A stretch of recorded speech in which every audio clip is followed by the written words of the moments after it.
Hola, muy buenas tardes para todas y para todos. Bienvenidos a la cátedra número 16, la sesión número 16 de la cátedra Carlos Restrepo Fieradita del segundo semestre del año 2025. Continuamos después de una semana, de las semanas de receso y las semanas de eventos, de otros eventos académicos. Continuamos con esta serie de sesiones relacionadas con la justicia, relacionadas con la administración de justicia. Y hoy tengo un invitado que el auditorio no me dejará mentir, es un auditorio además joven, cosa que me encanta, que son los estudiantes de pregrado y los estudiantes de posgrado que también están conectados de manera virtual. Está conmigo el doctor Yesid Reyes Alvarado. El doctor Yesid Reyes Alvarado es exministro de Justicia, pero ante todo es un externadista y es en estos momentos el director del Departamento de Derecho de Ciencias Penales y Criminología de la Universidad Externado de Colombia, quien además está de plácemes porque su departamento cumple 60 años de haberse formado. Casi es uno de los departamentos, piensen que la universidad cumple 140 años, el Departamento de Derecho Penal es uno de los departamentos más, que tiene mayor solera, como dirían los españoles, que tiene mayor experiencia y ha sido uno de los departamentos abanderados. No por eso debo decir que, y por eso debo decir que todos los que empezamos a estudiar derecho en el externado, en los primeros años, siempre amamos el derecho penal y la dogmática del derecho penal. Debo decir que yo, aprovechando que hoy no está mi querido doctor Humberto Sierra, debo decir que mis primeros 3 años de Facultad de Derecho fueron estuve imbuida en la dogmática en las escuelas del delito y para mí fue maravilloso haber tenido al doctor Ibáñez, a Camilo Sampedro, a Diego Corredor y me enamoré mucho del derecho penal. Solo que la práctica ya me pareció un poco que le faltaba un poco de enfoque femenino y eso me alejó. Pero en realidad el tronco común del derecho penal es el derecho público y su gran enlace que tiene con el derecho constitucional. Por eso he invitado al doctor Yesid. De pronto el tema no nos dice tanto como lo que yo le he hablado a él de lo que quisiera que de esta clase, y es cuáles deben ser los enlaces que debe tener el diálogo mejor entre el derecho constitucional y el derecho penal. En la medida en que estamos en los temas del área de derecho público, y que el lenguaje jurídico del derecho constitucional debe también ser el mismo lenguaje o tener las mismas categorías jurídicas del derecho penal, en la medida en que el ordenamiento constitucional, y con esos piensen en el artículo 8 de la Convención Americana de Derechos Humanos, que habla de garantías judiciales, le imprime una determinación muy fundamental al ejercicio del derecho penal. Pero no seré yo quien le quite el tema al doctor Yesid Reyes. Querido Yesid, muchísimas gracias por bajarte al Instituto de Estudios Constitucionales Carlos Restrepo Pieradita, por aceptar mi invitación y por estar aquí con nosotros en esto. Es para mí un honor tenerte conmigo y la palabra es toda tuya. Con la metodología son 45 minutos, una hora, podrás hacer la exposición y luego tendremos el diálogo acostumbrado de una hora con la gente que está presencial y de manera virtual. Muchas gracias y la palabra es toda tuya. Muchas gracias, Floralba, por la invitación y a todos los que toman parte en la organización de estas conferencias, de estas charlas. Gracias también a todos los que nos acompañan, tanto presencial como remotamente, para hablar un poco de una asignatura que, como dice Floralba, es muy llamativa. Realmente desde que uno está en el colegio, cuando voy a hablar de derecho, pues lo relaciona con las películas. Y películas de derecho laboral y civil hay pocas.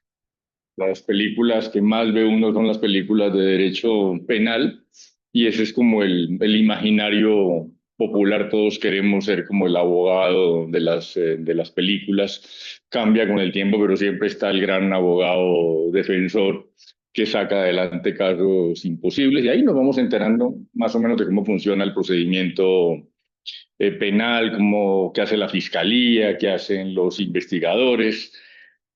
Y por eso, como dice Floralba, lo más frecuente es que cuando los alumnos empiezan a estudiar derecho, pues uno de los primeros amores es el penal. Es bonito, contado, pero además uno lo relaciona inmediatamente con todo lo que es películas, series de televisión. Pero también es verdad, como dice Floralba, que ese amor va decayendo. Y ese amor suele caer ya muy bajo cuando los alumnos se gradúan, aunque eso ha cambiado también. Hace unos años, digamos, con el derecho penal tradicional, pues era muy frecuente que terminaban los estudiantes de estudiar aquí derecho en el externado y ya cuando tenían que bajar a los juzgados, pues era como el primer impacto, ¿no? Entonces, los juzgados que en esa época estaban, por ejemplo, en San Victorino, pues no se parecían en nada a los que se harían en las películas de televisión. De tal manera que con 2 o 3 visitas a los juzgados ya la gente se, A la inspección de policía. la gente se desentusiasmaba un poco y en especial también hay que decirlo a las mujeres, no es un mundo de mujeres atravesar pues la zona de San Victorino en esa época, luego había otros juzgados muy conocidos que había que atravesar toda una zona de tolerancia ahí de la 13 con 17. Eso realmente terminaba siempre por espantar gente del litigio penal. Luego eso ha cambiado un poco cuando a finales de los 80 o 90 del siglo pasado empezó a desarrollarse el derecho penal económico. Eso fue una faceta nueva que le abrió puertas a mucha gente que no se ve pues litigando en los juzgados penales, porque es una faceta del derecho penal mucho más de oficina. Son las grandes consultorías en las grandes empresas de abogados, son los contactos con el mundo empresarial. No necesariamente hay que ir a juzgados.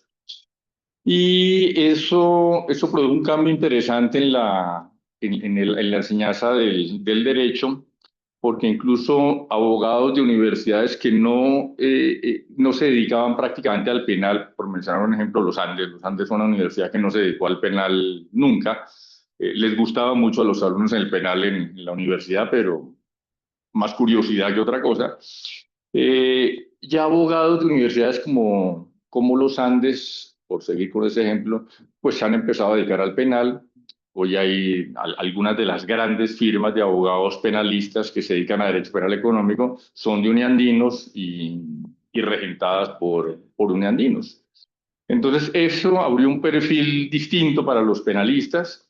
Eso ha traído mucho mujeres, curiosamente, eso, digamos, coincidió también con los cambios que ha habido desde el punto de vista de conformación del estudiantado, pues me refiero a la proporción hombres-mujeres, a la, a la mayor presencia de la mujer en los juzgados, en los tribunales, en las empresas. Y esa conjunción le permitió a las mujeres abrir también un espacio muy grande en este derecho penal económico. Entonces, ahora el derecho penal no es solamente lo que vemos en las películas, ahora el derecho penal con toda esta faceta económica es algo muy vinculado a las empresas y eso finalmente llevó a otro cambio que es muy importante en Colombia y es la configuración de las oficinas de abogados. Las oficinas de abogados hasta hace relativamente poco, yo diría 10, 15 años a lo sumo, no se dedicaban al penal. El penal se dedicaban pequeños despachos boutique que se llaman en Europa, que son abogados, 1, 2 o 3 abogados que se dedican a hacer derecho penal, pero las grandes firmas de abogados en Colombia no se dedicaban al derecho penal, tercerizaban los procesos penales. Entonces, esas grandes firmas llamaban a los abogados penalistas si tenían algún problema penal. Y eso empezó a cambiar con toda esta irrupción del derecho penal económico. Ahora yo diría que no queda ya ninguna gran oficina de abogados que no tenga un área de penal.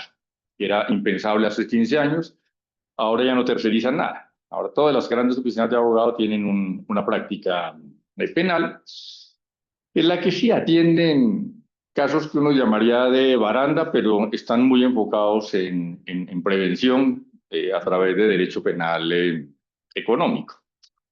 Entonces, esto solo para mostrar los encantos y desencantos del penal. El penal en la universidad es muy bonito por eso, porque llama muchísimo la atención de los alumnos. Y Floralba hablaba también de las relaciones entre el derecho penal y el derecho constitucional. Eh, que desde hace unos años se pusieron un poco de moda porque una corriente de penalistas empezó a hablar de la constitucionalización del derecho penal y eso se puso de moda hace 20 o 30 años. Está muy bien como una forma de llamar la atención sobre los vínculos entre el derecho constitucional y el derecho penal. Pero realmente el derecho penal no se constitucionaliza porque algunos pensaron hace un par de décadas que era bueno conectar el derecho penal con el derecho constitucional. En realidad el derecho penal, por lo menos como teoría del delito, nace atado a un problema de derechos fundamentales. Antes de la Revolución Francesa, hay barbarie en el mundo del derecho penal. Estaban los grandes soberanos de la Edad Media que prácticamente hacían lo que querían. Creaban delitos, creaban penas, las aplicaban sin ninguna restricción. Y contra todas esas prácticas de los soberanos totalitarios que incluían conductas relacionadas con el derecho penal, es que se levanta finalmente la Revolución Francesa, pues y todos los movimientos ilustrados anteriores, y con la Revolución Francesa realmente, que es uno de los hitos que uno puede poner, yo sé que es discutible como terminación de la Edad Media, pero con la Revolución Francesa como terminación de la Edad Media uno puede decir que nace realmente una dogmática del derecho penal. Nace ahí y nace a partir de esos principios. Nace fundamentalmente a partir de la necesidad de respetar el principio de legalidad. Es cuando se le dice a los soberanos no pueden aplicar una norma penal que no haya sido previamente expedida por un órgano encargado de expedir leyes independiente del encargado de aplicarlas. Es todo el comienzo del principio de legalidad con sus manifestaciones posteriores. Eso produce en su momento dos movimientos distintos en Europa, muy cerca de Francia, pues el impacto de la Revolución Francesa es más evidente cerca de Francia. Eso lleva a una exacerbación del principio de legalidad. Eso lleva a que los jueces queden muy amarrados, no los dejan prácticamente interpretar las normas. Si la ley está mal, usted condena y ya cambiaremos la ley. Esto tenía de malo, pues, esa clase de condenas injustas. Tenía de bueno que fomentó mucho la política criminal. Había que estar revisando permanentemente leyes de acuerdo con los procesos que iban saliendo. Pero en los países más alejados de Francia, acuérdense que no había redes sociales ni nada de esto, en los países más lejanos de Francia, Italia y Alemania, donde el impacto tardó más en llegar, esos países, Italia y Alemania, buscaron una forma distinta de controlar el poder de los soberanos y del derecho penal, y lo hicieron creando la teoría del delito. Pues la teoría del delito nace realmente como una forma de control al ejercicio del derecho penal. Y curiosamente, las dos formas de control del derecho penal tienen el mismo nombre y significan cosas distintas. En Francia y los países cercanos a Francia, esa forma de controlar el poder punitivo del Estado se llamó dogmática porque era la aplicación estricta de la ley. No había espacio para interpretaciones. Pero curiosamente, todo el trabajo de los italianos y los alemanes, desarrollando una teoría del delito que le pusiera freno al ejercicio del derecho penal, se llamó dogmática. Entonces, hoy en día uno encuentra gente que usa la expresión dogmática en las dos acepciones. Entonces a uno le dicen es que usted es un dogmático, pues depende. Si lo dice porque manejo una teoría del delito, sí, pues soy un dogmático, pero no un dogmático en el sentido de esas primeras reacciones en el entorno francés de no dar lugar a la interpretación por parte del juez. Entonces, curiosamente, la teoría del delito nace y se mantiene como un mecanismo de control del poder punitivo del Estado. Y esa es la gran conexión que tiene con el derecho constitucional. El derecho penal se diferencia de todos los demás derechos en que impone penas. Y las penas que impone el derecho penal tocan derechos fundamentales. Esa es la gran característica y el gran peligro del derecho penal.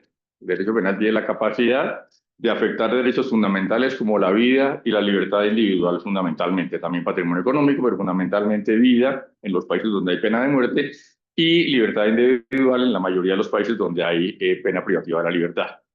Y eso es un poder muy grande. Tener uno la posibilidad de disponer de la vida y la libertad de una persona es un poder enorme. Y la teoría del delito, que es la que controla el derecho penal, se dedica justamente a limitar ese poder. Ese es realmente el trabajo de la dogmática penal, es limitar el poder punitivo del Estado. Desde el punto de vista de sistemas, incluso es un sistema, la teoría del delito, muy curioso, porque es un sistema que nace con el propósito de destruirse. Porque si el derecho penal, si la dogmática consiguiera finalmente que el derecho penal no se usara, que es su fin último, pues habría conseguido destruirse. Y eso desde el punto de vista de teoría de sistemas es muy llamativo. La mayoría de los sistemas, y no todos los sistemas, tienen un propósito que es trascendente y el derecho penal lo que busca es cada vez ser aplicado en menor medida hasta llegar a la utopía de no aplicarse nunca, no va a llegar nunca a los que les gusta el penal. O sea que siempre va a haber derecho penal, siempre va a haber dogmática, pero sí es muy curioso que el propósito del derecho penal sea limitar tanto, el propósito de la dogmática penal sea tanto limitar el poder punitivo del Estado hasta llegar a serlo eventualmente innecesario. Por cierto, hubo una época también muy fuerte entre los 80 y el 2000 del siglo pasado de teóricos del derecho penal y la criminología que lideraron un movimiento que se llamó el movimiento abolicionista del derecho penal, y estaban orientados justamente a tratar de acabar con el derecho penal, obviamente liderado por europeos del norte. Uno de ellos muy conocido, quizás el más conocido a nivel mundial, fue Luc Hulsman, un holandés, que era muy amigo no solo de Colombia, muy amigo del externado, vino muchísimas veces al externado, participó en muchos ciclos de conferencias, clases, etcétera. Tan amigo del externado que cuando murió le dejó instrucciones a su hija de que parte de sus cenizas quedaran en el externado y parte de las cenizas de Luc Hulsman están en el centro de política criminal del externado y frente al barrio Egipto. Ahí hicimos un jardincito con una banca y algún símbolo, algún letrero para que la gente se acuerde que uno de los grandes abolicionistas, los grandes teóricos del abolicionismo en el mundo, quiso tanto al externado que, digamos, una partecita de él está aquí con nosotros. Como el derecho penal gusta tanto, también tenemos permanentemente el foco puesto sobre el derecho penal, y como el derecho penal, pues al final la parte bonita que puede ser el estudio y la teoría, el litigio, las películas, tiene una parte mala que son los delitos, porque todo eso que uno ve que hacen los penalistas pues tiene que ver con gente que comete delitos.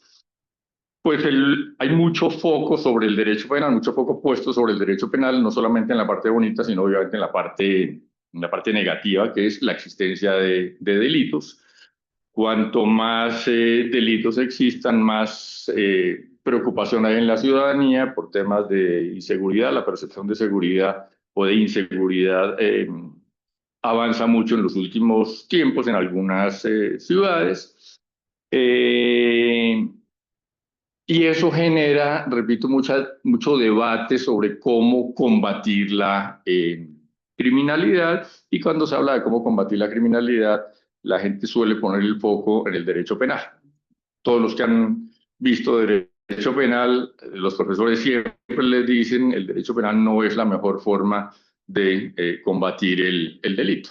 El derecho penal siempre deberíamos dejarlo de último si podemos usar correctamente otros mecanismos de solución de conflictos, nunca llegaremos al derecho penal.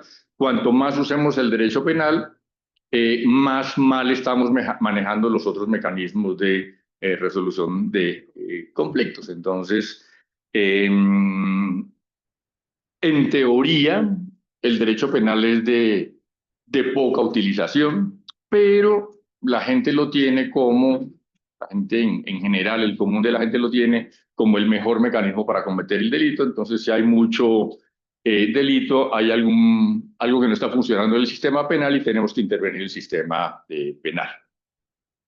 Hay en Colombia varias instituciones que le hacen seguimiento al funcionamiento del proceso penal. Una de ellas es la Corporación de Excelencia en la Justicia, que le viene haciendo un seguimiento desde hace muchísimos años, pero particularmente desde que entró en Colombia a funcionar el sistema procesal adversarial, que ya cumple 20 años. Y hace 1 o 2 semanas sacó el último reporte, y es un reporte en principio preocupante, pero son preocupantes casi todos los reportes anuales que saca la corporación sobre el sistema, eh, porque como todos los reportes están llenos de cifras y cada uno interpreta las cifras de manera distinta, como quiere. Los estudios de la corporación son estudios muy buenos, que mirados con detenimiento y en contexto son muy útiles para la formulación de políticas públicas, pero que con la mirada rápida que le suelen dar los medios de comunicación, pues son más, eh, parecen más malos que buenos, son más perjudiciales para la administración de justicia que beneficiosos. Entonces les voy a hablar un ratico de números. Este es un informe el que sale obviamente sobre el año pasado, que es el año 2024. ¿Cuántas, lo que llaman noticias criminales, llegan a la fiscalía en un año? Ya que me refiero al 2024, pues en números redondos 1.800.000. Cada año hay más o menos 1.800.000 nuevas noticias criminales en la fiscalía, o sea, querellas, denuncias o investigaciones oficiosas. Y la primera gran clasificación que hace la corporación y que uno puede hacer es de esas cuáles se están moviendo, cuáles están activas y cuáles están quietas. ¿Cuántas hay quietas? Pues 49,2%, prácticamente la mitad de las denuncias que entran en un año están quietas. ¿Dónde están quietas? Es la siguiente pregunta. Básicamente hay una etapa de investigación, una etapa de juicio y ya lo que son el manejo de las condenas. Pues en esa primera etapa entre investigación e indagación, para no hacer distinción, está el 97% de las denuncias inactivas. Entonces están investigando qué pasa, si hubo un delito, quién lo cometió, etc. Esas las inactivas, las que están quietas. Luego están las activas, que son las que se están moviendo de alguna manera en el sistema judicial, que son 50,8%. Fíjense que del 1.800.000 más o menos la mitad se está moviendo y la mitad está quieta. De esa mitad que se está moviendo, volvemos a hacer la misma clasificación, en qué momento procesal se están moviendo.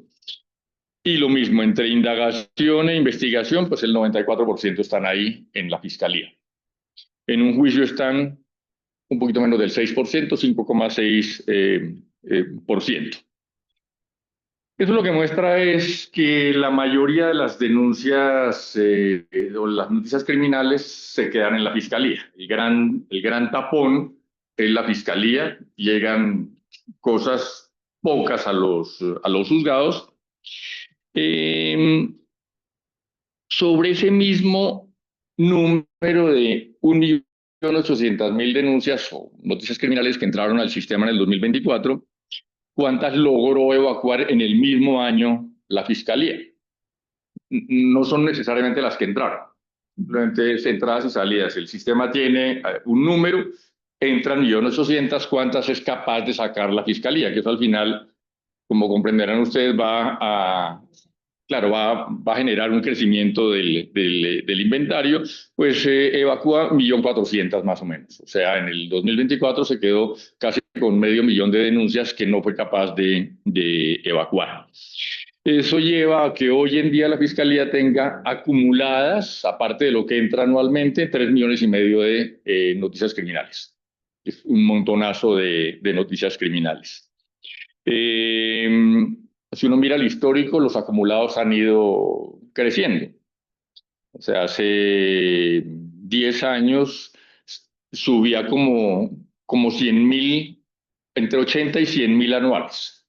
Ya en el 2024 subió el inventario casi en 1.000.000, subió en 950.000 denuncias. O sea, si uno mira la gráfica, la Fiscalía no solamente no está evacuando cada vez más casos, sino que está evacuando cada vez menos casos frente a lo que recibe. Y luego viene un análisis que es mucho más alarmante, que es qué pasa con esas evacuaciones. Aunque la Fiscalía este año saque 1.500.000 de noticias criminales. Y la pregunta es, ok, ¿qué hizo con ellas? Entonces se las sacó, ¿a qué se refiere? El 82% del trabajo que evacúa la Fiscalía son archivos. Luego viene extinción de la acción, que es 3,9%, preclusión 2,7%, conciliación 2%, desistimiento 0,9%, cambio de competencia 0,5%, con lo cual el grueso de las evacuaciones que hace la Fiscalía es un archivo, que es simplemente un auto donde dice no podemos seguir adelante la investigación, la guardamos. Los archivos técnicamente no acaban investigaciones, duermen investigaciones. Y esa es la mayor causa de evacuación de procesos de la Fiscalía, del 1.500.000 que saca al año, el 82% están dormidos. Entonces, este es el primer tema de interpretación. Si uno suma todas las evacuaciones por archivo, extinción de la acción, acumulación de investigación, preclusión, conciliación, desistimiento, cambio de competencia, eso da como un 96% de las investigaciones que terminan por estas razones. Y eso rápidamente la gente lo titula como impunidad. Y por eso ven ustedes que las cifras que aparecen en los medios de comunicación es, en Colombia hay una impunidad del 96 o 97%. Y eso pues lo replican enseguida los políticos y los congresistas que quieren hacer reformas. Dicen que en Colombia hay impunidad de 96, 97%. Esas cifras así leídas pues no son ciertas. No digo que no haya impunidad en estricto sentido, pero es que como no se define qué es impunidad, aquí lo que la Fiscalía, lo que la gente dice en general es, si no hay una sentencia condenatoria, eso es impunidad. Pero, por ejemplo, los archivos, ¿cuáles son las razones para archivar una investigación? La principal razón para archivar una investigación es la atipicidad de la conducta o la inexistencia del hecho. Pues hay gente que dice, pues no sé, mi pareja me fue infiel y lo denuncian penalmente. Pues habrá que archivarlo porque no es delito. O alguien dice, me robaron el celular y el celular aparece, se le ha olvidado en el taxi, el taxista se lo devolvió. Eso hay que archivarlo también. Entonces, si uno suma inexistencias del hecho y conductas atípicas, pues resulta que el 82% de los archivos se baja a la mitad, en el sentido de que la mitad de los archivos son comportamientos que tenían que ser archivados. Ya luego podemos volver sobre este tema, pero la forma como se diseñó en Colombia el sistema hace más difícil cerrar esa investigación definitivamente que archivarla. Pero es un problema de diseño del sistema en Colombia. Entonces, a un fiscal le cuesta mucho más matar la investigación que dormirla. Y por eso las investigaciones quedan archivadas y vivas en el inventario de la fiscalía. Entonces, conductas atípicas e inexistencia del hecho no pueden ser englobadas dentro de impunidad. Extinción de la acción tampoco puede ser englobada dentro de impunidad. O sea, si el procesado se muere, pues no es un tema de mal funcionamiento de la administración de justicia. Una preclusión es la terminación del proceso definitiva por razones legítimas. Uno no puede entonces contar una preclusión como impunidad. Pues el señor, no hay pruebas para procesar o condenar al señor o señora, hay que cerrar la investigación. Conciliaciones son formas alternativas de solución de conflictos. Cuando hay conciliación, eso no es impunidad. Víctima y victimario llegaron a un acuerdo, solucionaron el problema, es aplicación de justicia. Con desistimiento pasa exactamente igual. Con principio de oportunidad también, es un mecanismo legal para la determinación de procesos penales.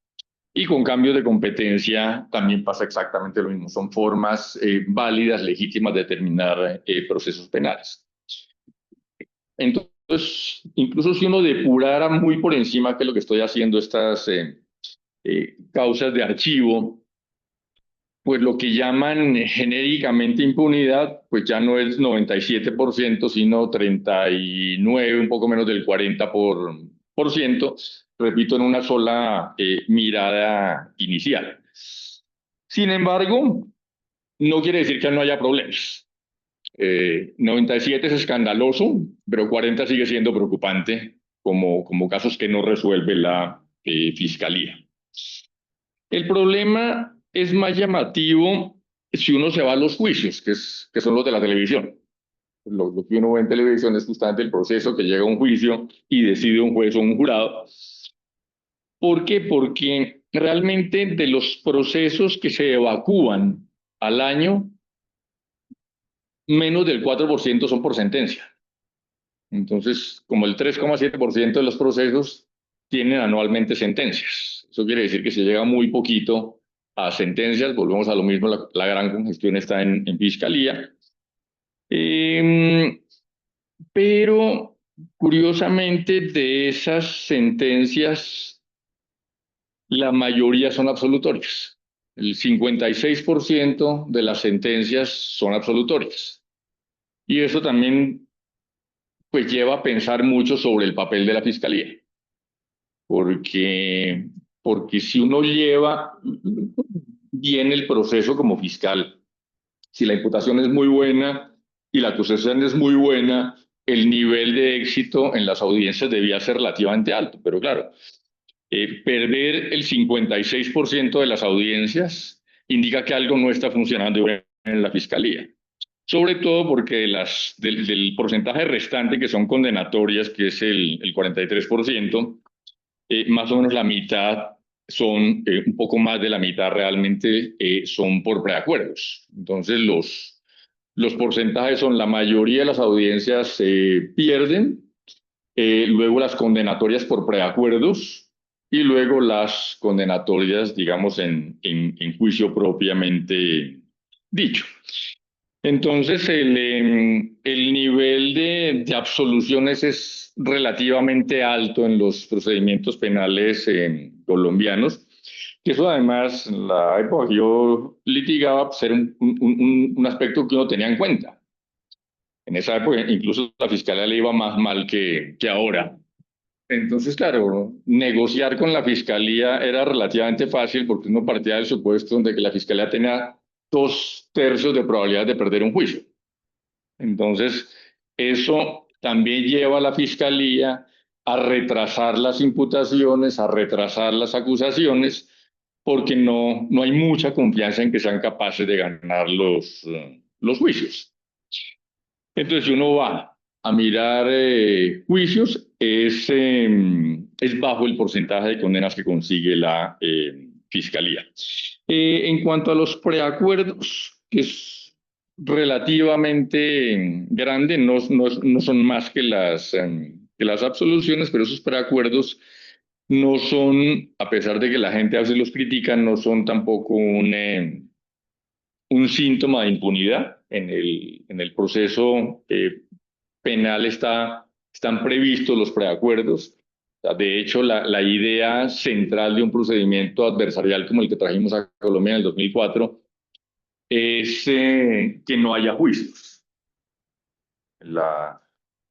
La idea de un sistema adversarial es que la Fiscalía tenga una labor tan eficiente que logre convencer, en teoría, a todos los imputados de aceptar cargos. Entonces, en teoría, el sistema norteamericano está diseñado para que haya 0 juicios. Entonces, el número de juicios no es necesariamente un indicativo de que si el número de juicios es bajo, eso no indica que el procedimiento esté funcionando mal, siempre y cuando haya muchos preacuerdos. Aquí lo que pasa es que no hemos logrado subir mucho los preacuerdos, tenemos pocos juicios, pero los preacuerdos tampoco son representativos en números. Y 3 datos más interesantes para analizar. Audiencias realizadas. Este ha sido un dolor de cabeza desde que comenzaron las audiencias. Han mejorado los números, pero de todas las audiencias programadas se hacen más o menos la mitad. Hay un 50% de aplazamiento de las audiencias. 49% da lo mismo. 50% de las audiencias se realizan. El otro 50%, pues, entre aplazadas, suspendidas y canceladas, pero no se hacen, no se terminan las audiencias. Y esto en sistemas congestionados es un problema. ¿Por qué? Porque uno va a pedir un turno para audiencia y se lo dan dentro de 6 meses. Y si en 6 meses esa audiencia se cancela, pues ya estamos hablando de un año. Entonces, esa cancelación de las audiencias en buena parte es lo que explica que se demoren tanto los procesos en la Fiscalía. El porcentaje de audiencias realizadas ha mejorado un poco, pero que la mitad no se hagan sigue siendo un número muy elevado. Hacinamiento carcelario lo estamos presentando otra vez como elevado. En los últimos 3 años está pues en torno al 25%. Es un porcentaje elevado, lo que pasa es que sí ha bajado considerablemente en los últimos 10 o 12 años. Y dentro de ese número de presos hay otro dato que es importante, y es el porcentaje entre condenados y sindicados, que hoy en día está más o menos 80-20. 80% de los presos son condenados, 20% son sindicados. Esto hace también 15 años era casi 50-50. Era impresionante que la cantidad de personas presas en Colombia estaban sindicadas, no tenían una sentencia condenatoria. Hoy eso se ha logrado revertir, en eso ha habido un avance muy grande. El 80% de las personas que están en las cárceles hoy en día están condenadas. Y eso está bien, tenemos un número que sigue siendo relativamente alto, pero no mucho, que es el 20% de personas sindicadas. Y el último dato interesante para tener en cuenta es tasa de reincidencia, que también se especula mucho con eso en medios de comunicación. En Colombia la tasa de reincidencia está más o menos estable hace muchos años en torno al 25%. 23, 24, 26, estamos en torno al 25% desde hace muchísimos años. Ya luego, pues sí, siempre hay un periodista que se encuentra el señor que se roba la chocolatina y dice que es 80% de la reincidencia porque el señor no sale de los supermercados de robar las chocolatinas, pero en términos porcentuales, eso está en torno al 25% y no suele cambiar mucho. Digamos que ese es como el panorama que se pinta de la Administración de Justicia Penal, y siempre pues las preguntas son las mismas: ¿qué hacemos con esto? Y respuestas, pues hay más o menos respuestas estándar. Están los permanentes defensores del sistema anterior, la ley 600. Entonces, siempre dicen, no, es que esto demostró que era un fracaso. Con la ley 600 esto era otra cosa. Lo que no dicen nunca es que procesos por ley 600 siguen abiertos. Es una cosa increíble, pero los jueces y fiscales de ley 600 no reciben un proceso desde hace 20 años y no han acabado. Entonces, muy rápida no parece tampoco la ley 600. Otros, pues dicen, hay un argumento a mí me gusta mucho por cómo la gente se lo cree, y es necesitamos más jueces y fiscales, porque nosotros estamos por debajo del promedio de jueces de la OCDE. No he logrado encontrar nunca ese dato. O sea, la OCDE no tiene ningún estándar sobre el número de jueces por cada 100.000 habitantes. Alguien hace ya casi 10 años lo dijo en una entrevista. No, es que en la OCDE el número de jueces por cada 100.000 habitantes son tantos. Por más que hemos buscado el dato, la OCDE no tiene ningún dato sobre eso. Alguien inventó un día un dato sobre la OCDE y todos circulamos con el dato de la OCDE. Y ahora que se produce este informe, otra vez decimos es que nosotros tenemos un porcentaje muy bajo frente a la recomendación de la OCDE, solo tenemos 9 fiscales por cada 100.000 habitantes y nosotros necesitamos aumentar ese número de fiscales. Entonces, aparte de volver a la ley 600, al sistema anterior, una propuesta siempre es nombremos más fiscales. Con más fiscales podemos evacuar más los procesos.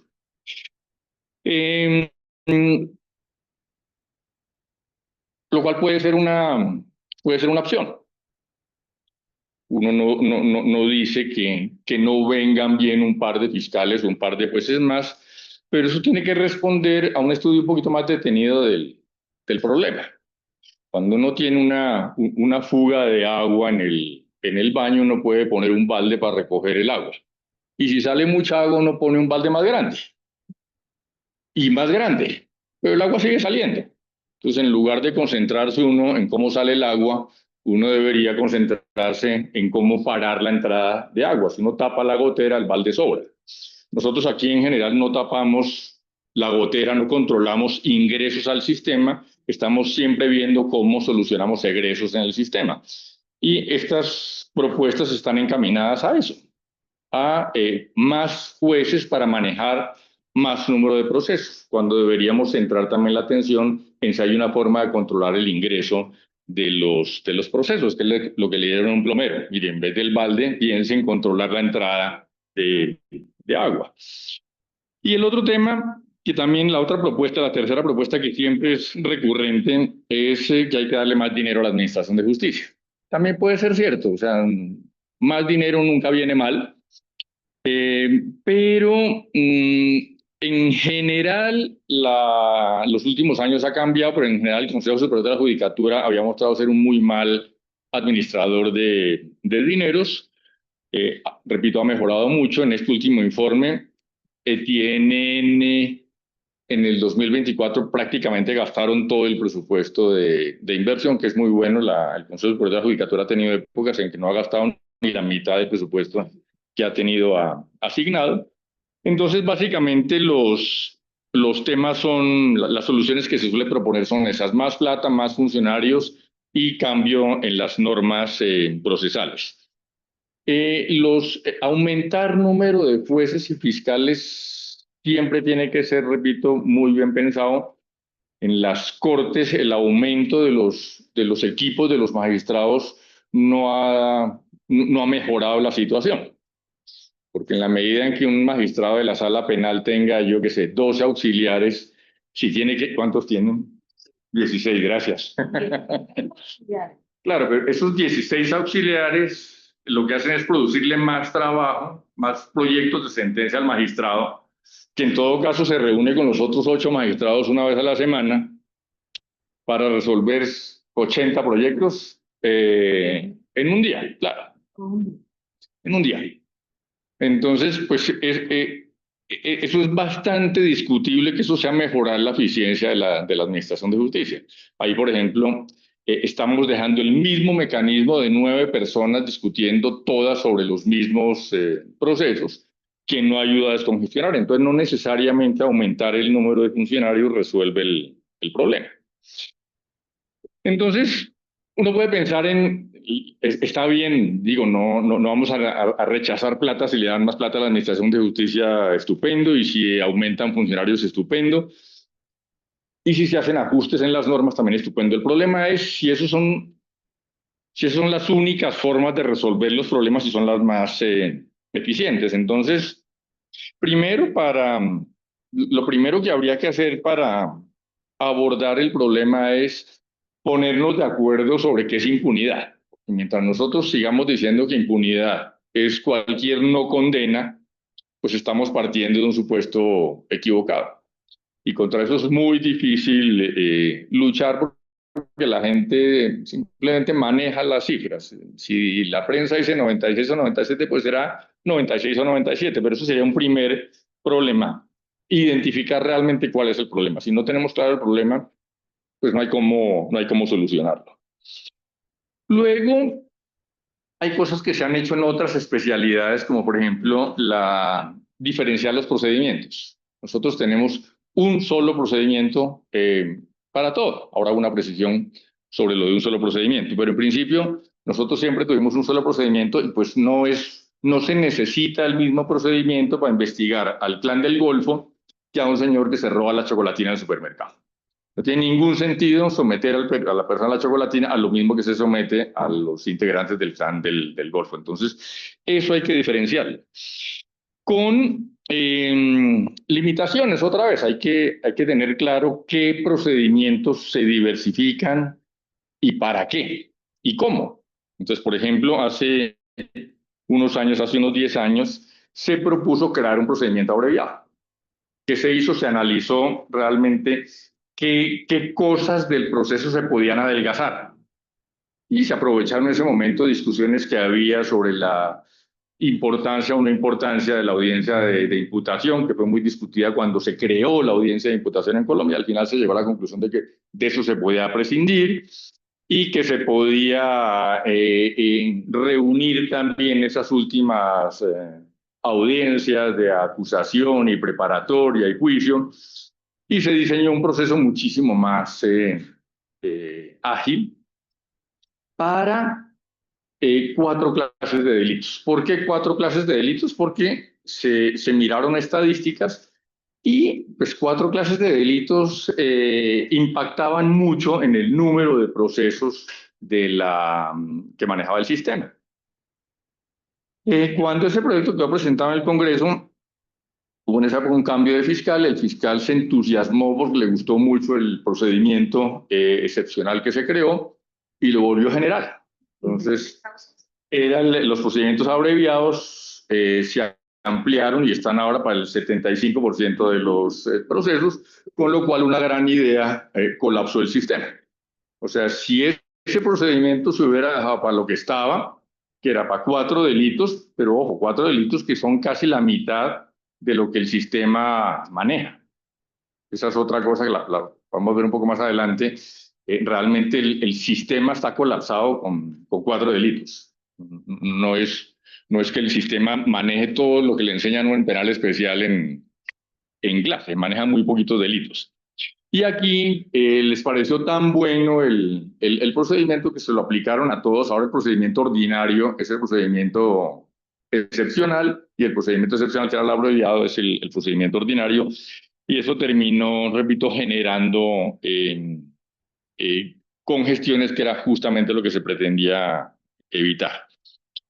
Luego, pues con el auge de la justicia restaurativa, hace unos años ensayaron procesos de justicia transicional y justicia restaurativa, y entonces la gente dijo que eso era la maravilla y teníamos que emigrar todos a justicia transicional y justicia restaurativa. Eso no se puede hacer a la carrera.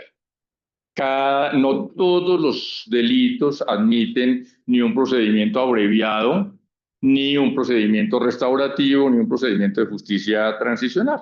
Ese es un error, y ese es, a mi modo de ver, uno de los errores que estamos cometiendo ahora. Estamos intentando resolver todo el problema de la delincuencia organizada en Colombia a través de justicia restaurativa, justicia transicional, cuando es imposible resolverlo estructuralmente de esa manera. Entonces, por eso digo, está bien diseñar distintos procedimientos, pero no a la topa ronda. Cada clase de delitos admite eventualmente manejos distintos, pero no podemos refundirlo porque el procedimiento abreviado nos pareció muy bueno, se lo aplicamos a todo y terminamos colapsando el sistema. Porque un procedimiento de justicia transicional está funcionando con un grupo, se lo aplicamos a cualquier tipo de delincuencia organizada, va a colapsar el sistema, y porque haya casos en los que la justicia restaurativa funcione, se lo vamos a aplicar absolutamente todo. Ni la gente lo va a aceptar, ni el sistema va a funcionar. Entonces, bien, escoger distintas clases de procedimientos, eso permite tramitar por distintos carriles, distinta clase de procesos, y aumenta la eficiencia de la fiscalía con el mismo número de jueces y fiscales. Luego, no es que congestione, pero pues si ya nos vamos a meter a tocar el sistema en tema de muchos procedimientos o pocos procedimientos, pues realmente debería pensarse en rediseñar esos procedimientos de fuero. El único que realmente tiene sentido mantener como fuero político es el presidente de la República.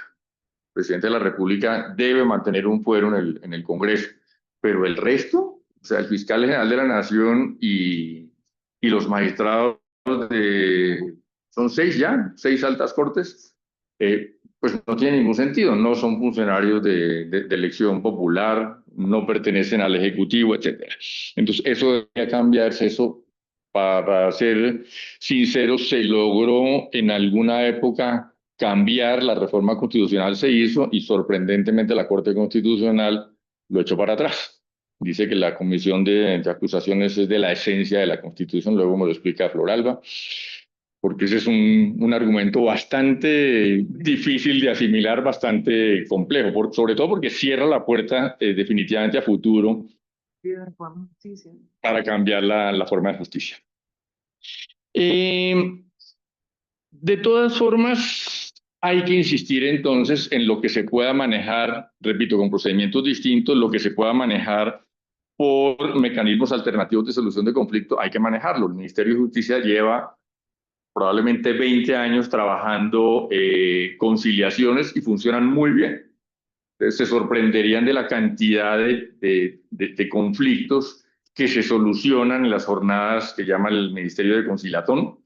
Hay muchísima gente que se inscribe, las conciliatones se hacen una vez al año y funcionan muy bien, resuelven muchísimos conflictos. Eso no hay que dejarlo, porque todos esos conflictos que está resolviendo el Ministerio de Justicia y otras entidades son todas noticias criminales que no llegan a la Fiscalía. Y en la medida en que no llegan a la Fiscalía, estamos haciendo lo del plomero, estamos controlando entrada de expedientes a la Fiscalía. Entonces, eso no podemos abandonarlo, y cualquier cosa que nosotros podamos, pensada, meditada y estudiada, derivar a un mecanismo alternativo de solución de conflictos, deberíamos hacerlo. En la Fiscalía se han ensayado y han funcionado muy bien, pero no han tenido continuidad, unas unidades de selección temprana de las denuncias. Cuando las denuncias se tramitan sin ningún filtro, llegan a los despachos de los fiscales y el acumulado de los fiscales crece. Si la Fiscalía hace, como ha hecho varias veces, ha hecho intentos, pero repito, no le da continuidad, unidades de atención temprana. Entonces, es crear una unidad que reciba las denuncias y las filtre. Lo que es atípico, claramente, no lo meta al circuito. Lo que se ha hecho es que no existen, que no entran al circuito. Lo que son casos que puedan ser acumulados, acumúlelos. Entonces, esas unidades que han funcionado varias veces en algunas regiones del país han mostrado que son muy útiles. Ahí lo que hace falta por parte de la Fiscalía es continuidad. A veces pasa mucho en políticas públicas en Colombia que no hay continuidad. La gente que llega, el nuevo equipo que llega, el nuevo jefe que llega, quiere hacer una gran revolución y no utiliza lo que hay antes. Esas unidades de selección temprana, de administración temprana de denuncias, pueden aliviarle el trabajo a los fiscales, porque derivan, sacan del sistema tempranamente todo lo que no le interesa al sistema. Luego debe la Fiscalía priorizar casos. El año pasado los principales delitos fueron patrimonio económico, que es casi el 40% de los delitos que se cometen en Colombia, y delitos contra la familia son 11%. Fíjense que con esos dos delitos tenemos la mitad de la delincuencia en Colombia, que son básicamente hurtos y delitos de violencia intrafamiliar. Si quieren meterle a eso integridad personal, que son lesiones, hay mucho más lesiones que homicidios, estamos casi en el 60%. Pero realmente el gran problema está concentrado en 3 o 4 delitos en Colombia. La Fiscalía debería estar organizada de esa manera, no para que no atienda los demás delitos, pero concéntrese en los delitos que tienen más impacto, y hay que tener sobre todo suficiente flexibilidad para adaptarse a esos cambios. Hace también unos 10 años se creó, por ejemplo, en la Fiscalía, en coordinación con la policía y en general los organismos de investigación del Estado, que era Policía y Fuerzas Militares, se creó, por ejemplo, una unidad dedicada a procesos para investigar delitos que se hubieran cometido contra agentes de la fuerza pública. Eso en su momento fue muy útil porque mandaba un mensaje muy claro a la delincuencia. Que cualquier delito que se cometa contra un policía, un investigador, un soldado, fuera del conflicto armado, por supuesto, iba a tener prioridad de parte del Estado. No era un invento nuevo en Colombia, eso existe en muchísimos países, en Europa, en Alemania, matan a un policía y se arma un lío, se moviliza todas las fuerzas de seguridad del Estado y el que mató al policía aparece. Y eso, en Estados Unidos pasa algo similar, eso genera mucha prevención hacia esa clase de delitos. La unidad se desmanteló finalmente en la Fiscalía, pero cosas como esas deben mantenerse en la Fiscalía. Hay que priorizar delitos e investigaciones y, repito, con la suficiente flexibilidad para que la Fiscalía pueda moverse hacia las realidades sociales que vayamos teniendo. Esa misma sectorización se puede hacer por regiones. Bogotá aporta 500.000 de delitos, Antioquia 250.000, Valle del Cauca 170.000. En esos tenemos ya casi toda la delincuencia entre Bogotá, 500, 750, casi 1.000.000 de delitos, y Cundinamarca, que suma 118.000. La Fiscalía también debe organizar sus unidades de tal forma que priorice los sitios donde más delincuencia se comete.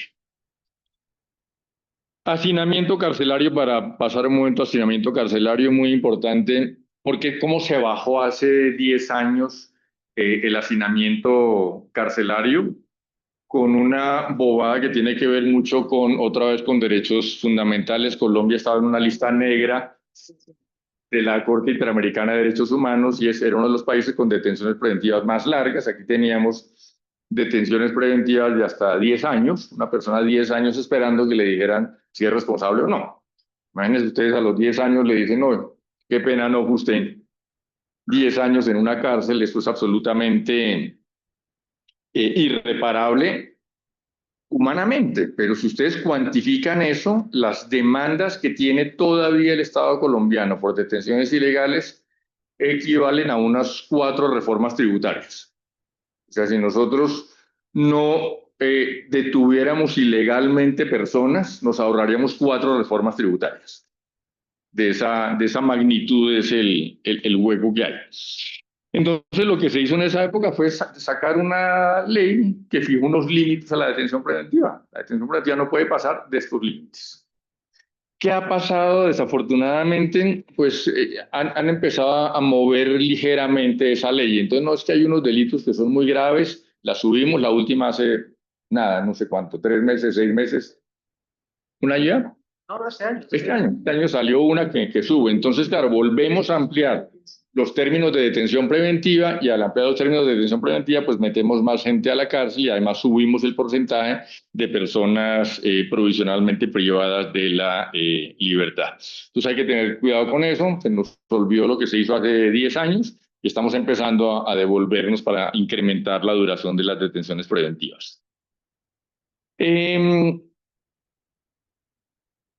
Sistema penitenciario. El sistema penitenciario, si uno lo ve en el papel, está muy bien diseñado. Teóricamente en Colombia lo fundamental es el propósito de reinserción social de la pena, y para que eso se cumpla, pues el sistema penitenciario se supone que funciona en 3 fases. Una fase inicial cerrada, que corresponde finalmente a la fase retributiva de la pena. La persona cometió un delito, tiene que pagar por ese delito, y es una fase muy cerrada, pero luego de esa primera parte la persona debe pasar a un segundo módulo, que es un módulo un poco más abierto. La persona se va empezando a acercar a mecanismos de reinserción social, y luego viene una tercera fase que es mucho más abierta, donde la persona puede incluso tener la posibilidad de salir ocasionalmente de prisión. Eso funciona en muchos sitios de Europa y funciona bien. Aquí es que no tenemos diferencias. Aquí está en la misma celda de la picota todo el tiempo. Le dicen, usted acabó la primera fase y está en la segunda, pero sigue en la misma celda. Y sigue haciendo exactamente lo mismo hasta llegar a la tercera fase. Entonces, eso no puede tampoco seguir así. Nosotros debemos pensar en el rediseño de todo el sistema penitenciario. ¿Cuál es el problema con el rediseño del sistema penitenciario? Construir cárceles no da votos. O sea, ningún político puede llegar a un pueblo y decir, les prometo que les construyen una cárcel. Que nadie quiere una cárcel en el pueblo. Entonces, no. ¿Qué cárceles? Ponga colegios, ponga universidades, hospitales, pero cárceles no. Entonces, invertir en el sistema penitenciario es muy complicado. Porque, repito, no son populares, pero se necesitan. El Estado en algún momento debe tomar la decisión de rediseñar el sistema penitenciario para que tengamos esos 3 componentes que están en la ley. Unas cárceles muy cerradas, que son para la primera parte del cumplimiento de las penas, y otras más abiertas. Esto además transmite una buena sensación para la ciudadanía. Cuando la ciudadanía sabe que esas cárceles funcionan y que la primera parte es una parte de encierro fuerte, pues la gente identifica eso con justicia, identifica eso con efectividad del sistema penitenciario. Pero unas cárceles tan permeables como la mayoría de las que tenemos hoy en día dejan muy mala sensación en la opinión pública. Entonces deberíamos invertir en sistemas penitenciarios.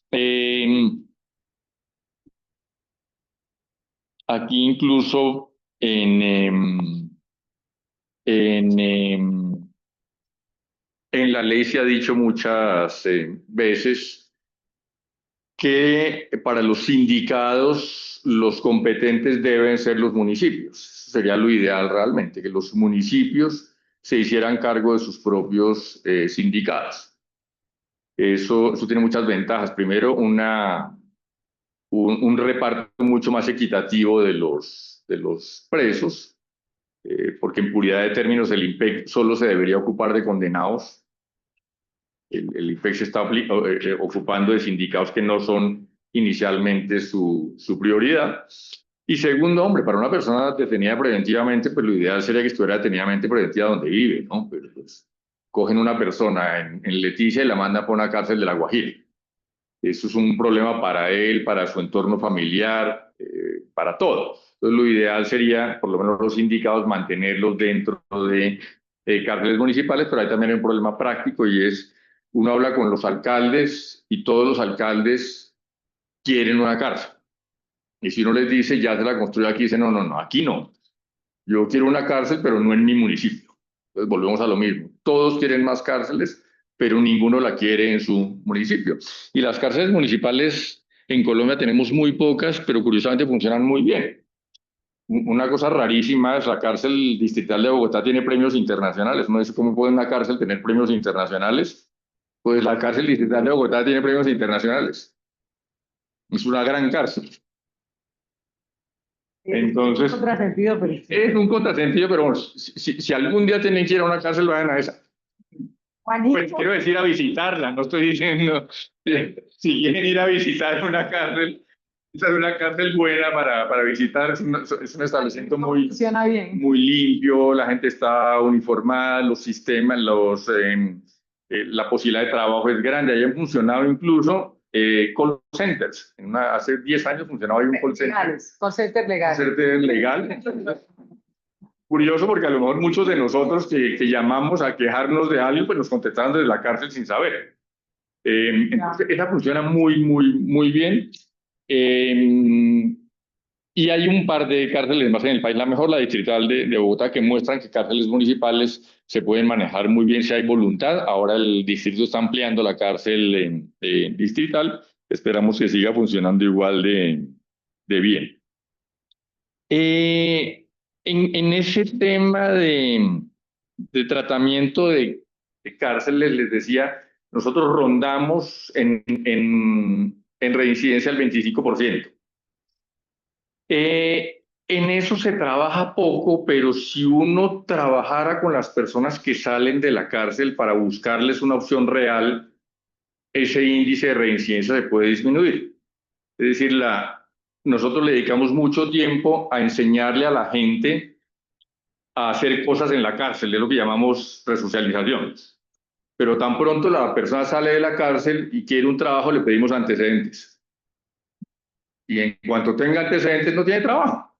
Entonces es una tontería. Nosotros fingimos que lo resocializamos en la cárcel y luego cuando va a pedir un puesto le decimos, ¿ha estado en la cárcel? Sí, no le vamos a dar trabajo.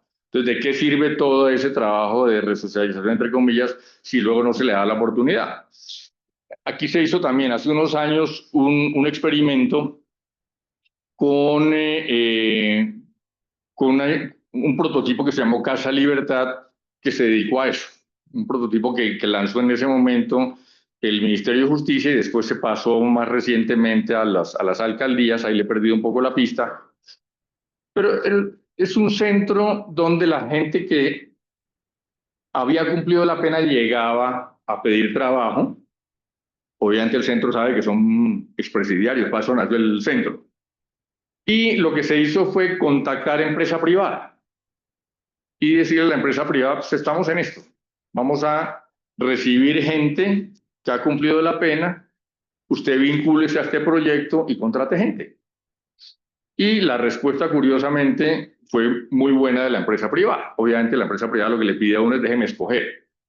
Y están en todo su derecho, pues entre un ladrón y un genocida, escogen uno o escogen otro, pero cada uno que tenga la posibilidad de escogerlo. Lo que la empresa privada pedía era no me obliguen. La gente que alcanzó a pasar por ese sistema tenía una tasa de reincidencia por debajo del 1%. Entonces, aun cuando eso fue un plan piloto, lo que mostró es que los índices de reincidencia en torno del 25% se reducen drásticamente si el Estado es capaz de reinsertar a las personas consiguiéndoles opciones.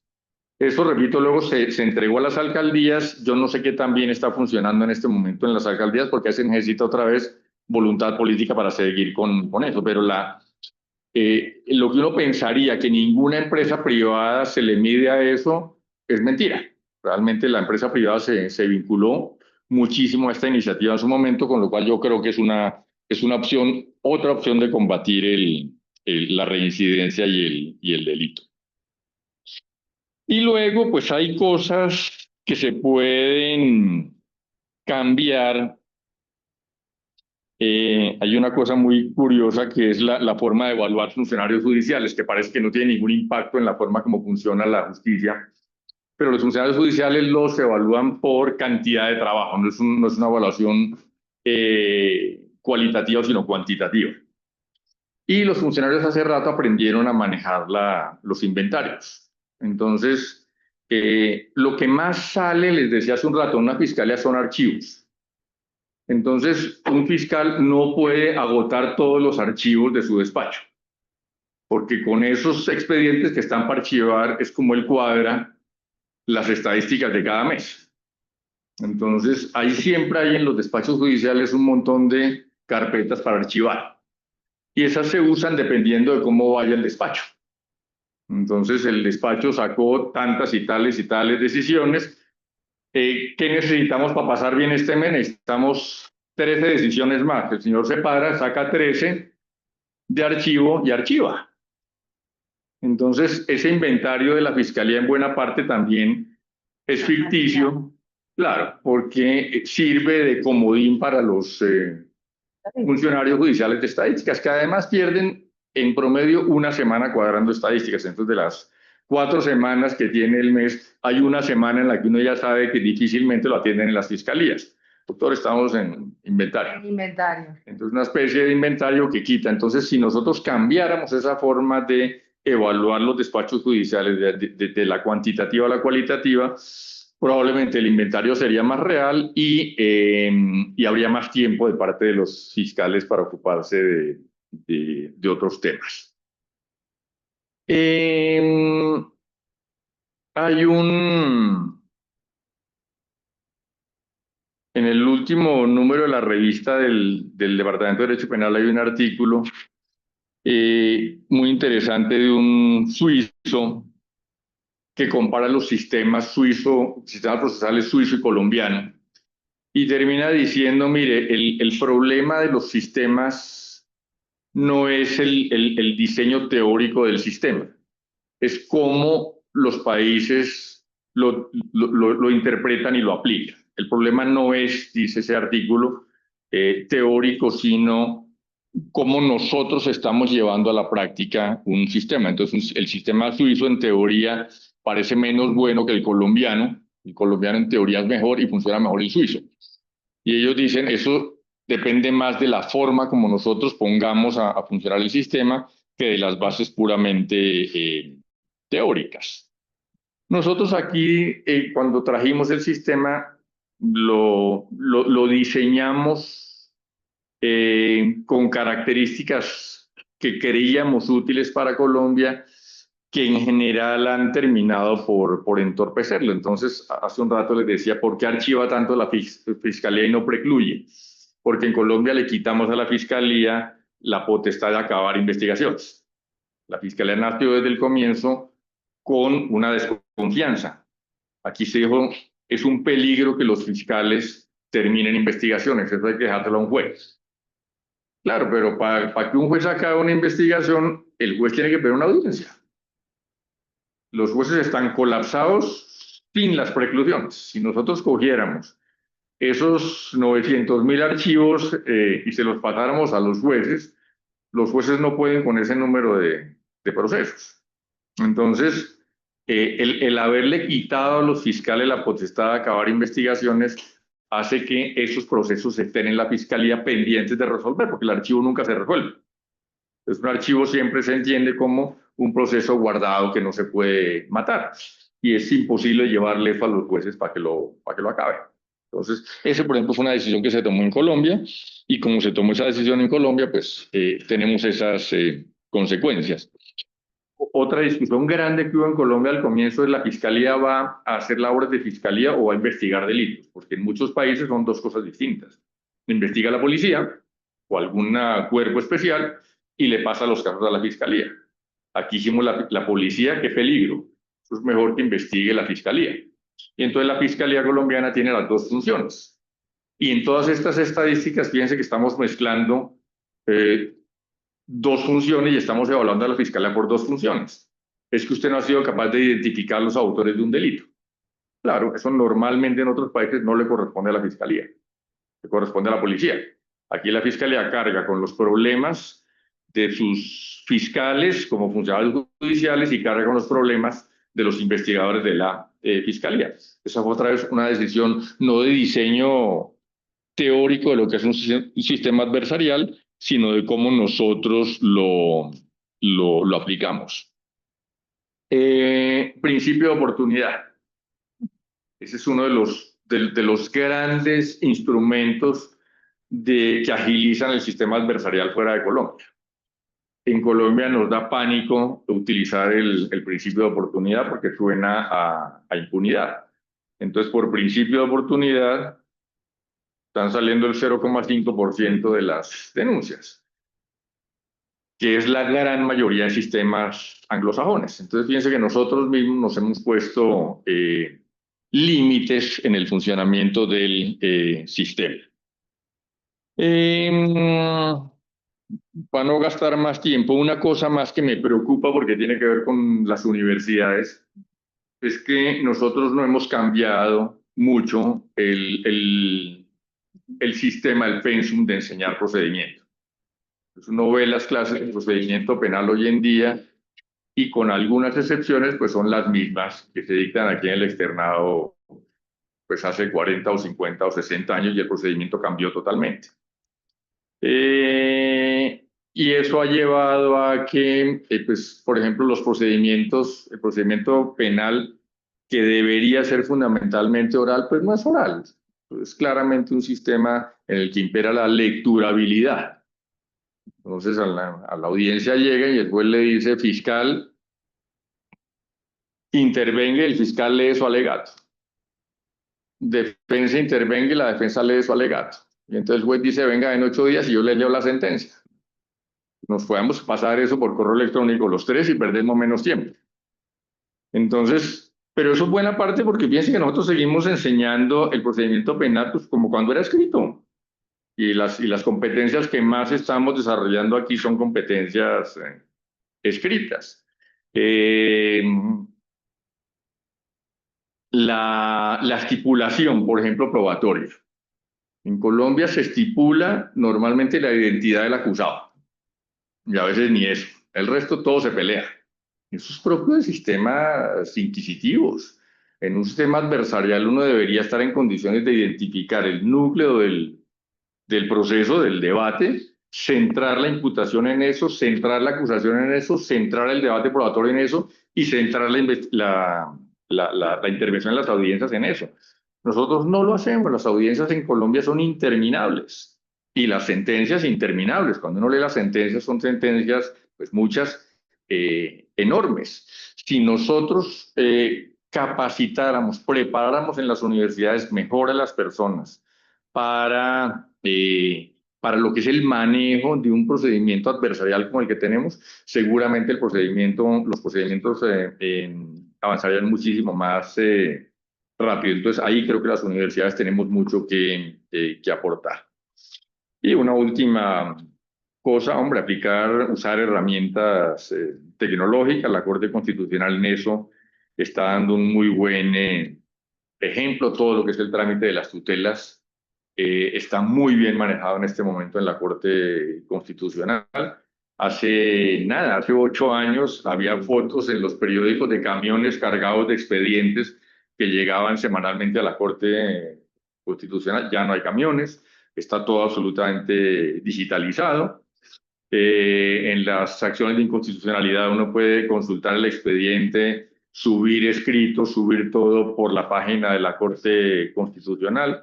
Tienen además una herramienta que agiliza muchísimo la selección de las tutelas. La herramienta no selecciona las tutelas para la gente que la pone nerviosa el tema. La herramienta da insumos para que los magistrados escojan las tutelas. Entonces funciona muy, muy bien. La Fiscalía está trabajando en cosas interesantes. Está desarrollando ahora una herramienta que le va a permitir hacer este filtro del que les hablaba hace un momento temprano de las denuncias. Están trabajando en eso, las primeras pruebas están funcionando bastante bien y la Fiscalía está trabajando en otro software que es también con inteligencia artificial, que es para asociación de casos, va a reemplazar uno antiguo que tenía que se llamaba Watson. Este es de una generación más... no, Watson es curiosamente la fábrica, no es nosotros, ¿no? Y está reemplazando ese software y funciona muy bien. Tuvo en demostración hace unos años un programa que se llama Prisma, que es de cálculo de reincidencia. Eso se ensayó no se ha implementado, pero en fin, cualquier cantidad de herramientas que podamos usar tecnológicamente ayudan muchísimo al rendimiento de la administración de justicia sin necesidad de necesariamente aumentar la planta de personal. Creo que me pasé un montón, pero por lo menos quiero dejar esta media horita que queda Flor Alba y todos los que están para ¿no? hablar de alguno de estos temas o de otros temas que no he tocado en cuanto a lo que es pues como la radiografía, lo que tenemos ahora en el sistema penal y las posibilidades que tenemos todavía de intervenir en el sistema penal para conseguir que mejore. Muchas gracias, doctor Yesid.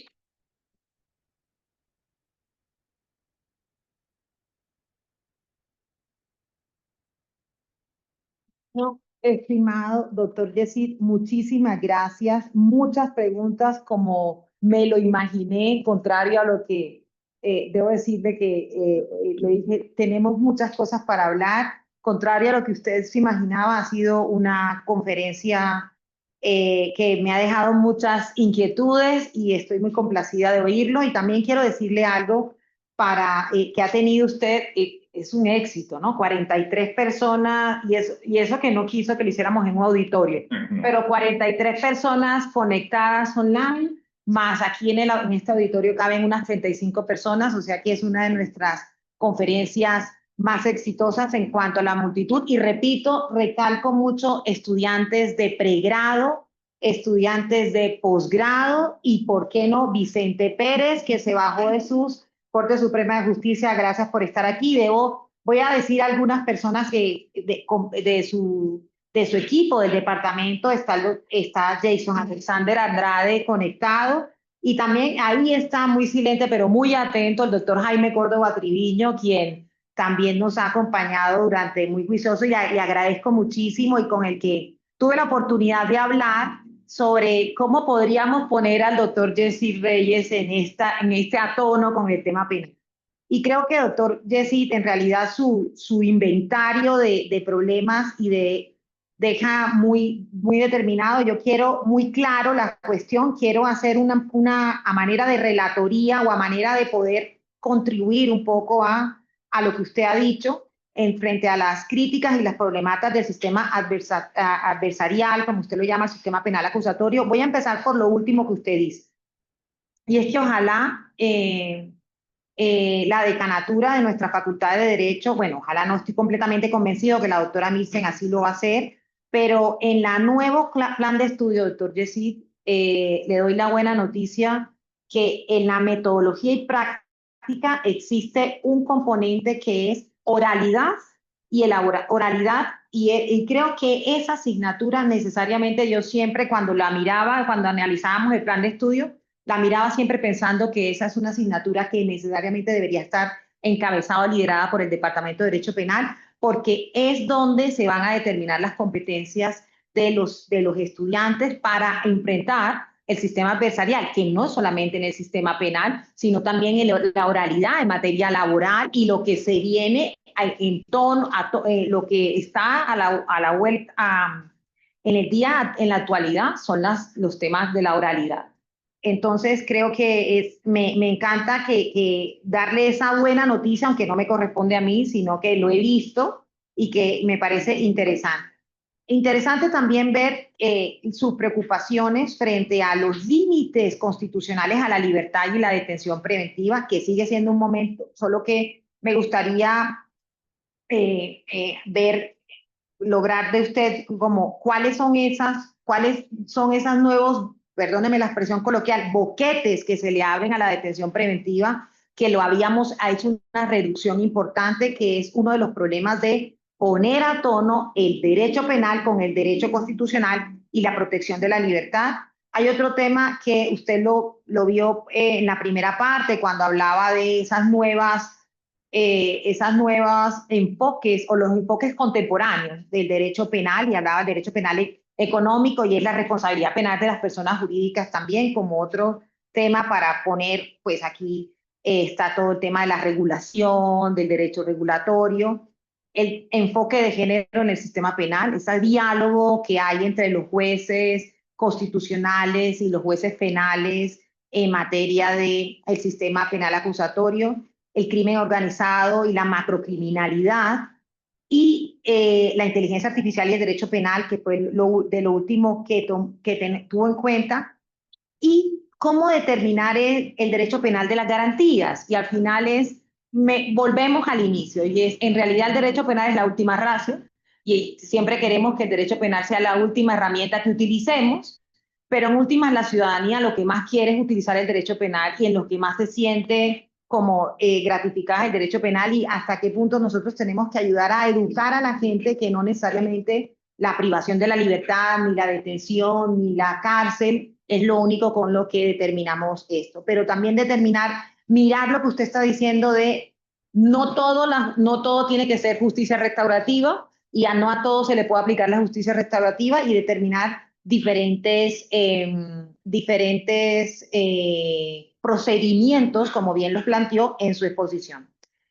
Deja usted, doctor Yesid, muchos puntos que he tomado nota frente a la responsabilidad de los altos dignatarios del Estado. Me quedo con esa frase que dijo de el único que debería tener fuero en nuestro sistema ordenamiento jurídico es el presidente de la República.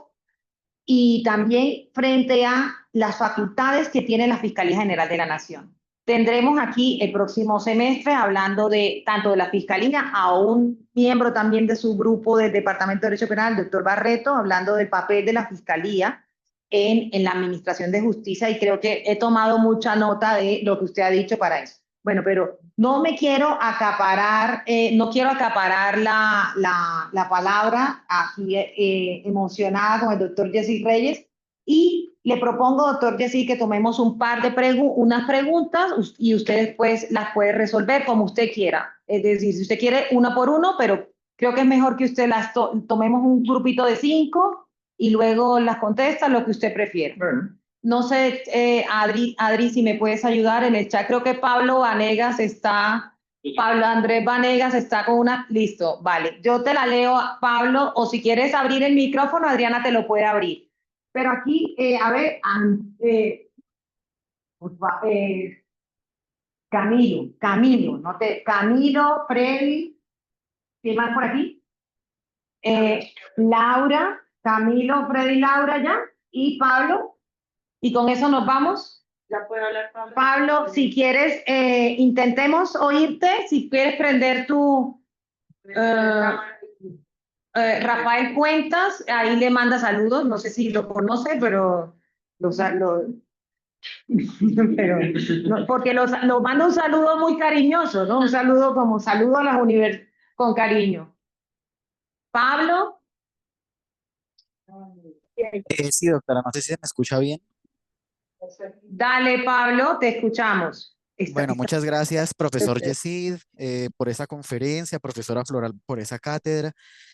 Mi duda surge a partir de una de las recientes notas editoriales del doctor Yesid en la revista, y es cómo valora la legitimidad constitucional, por supuesto, y la efectividad práctica de herramientas de derecho preventivo como las medidas de seguridad para imputables, sobre todo en aras de propender por la seguridad frente a delitos graves.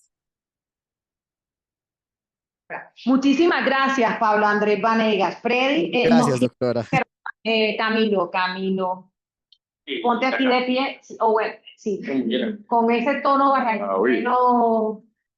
No lo toques porque no quiero que se quite. Perdón. No, él es barranquillero, entonces él tiene buen tono de voz. Bueno, mi pregunta va enfocada al tema de la educación, cómo implementarla en dos sentidos. El primero puede ser el de descongestión, y el último el desgaste que tiene el sistema al haber falta de ella. El doctor Camilo Urbano nos ha comentado que cuando él fue el director del sistema penal acusatorio, él hacía mucha énfasis en la educación, precisamente para bajar esas cifras de las que usted nos hablaba, pero luego pues cambio de fiscal, etcétera, y eso se pierde. Sin embargo, como por ejemplo, obviamente todos tienen el derecho de iniciar el derecho de acción, a pesar de que la acción le corresponde a la fiscalía, de poder iniciar un proceso. Pero cómo los fiscales no archivan o no precluyen por un desconocimiento que tienen de dogmática, principalmente, quiero enfocar la pregunta a eso, un tema que podría ser cuestión simple de imputación objetiva o de antijuricidad material y se desgasta todo el sistema y llega hasta el final del proceso para que en primera instancia condenen, en segunda también por error del tribunal y posteriormente llegue a casación después de 5 o 6 años y se tenga que absolver a la persona.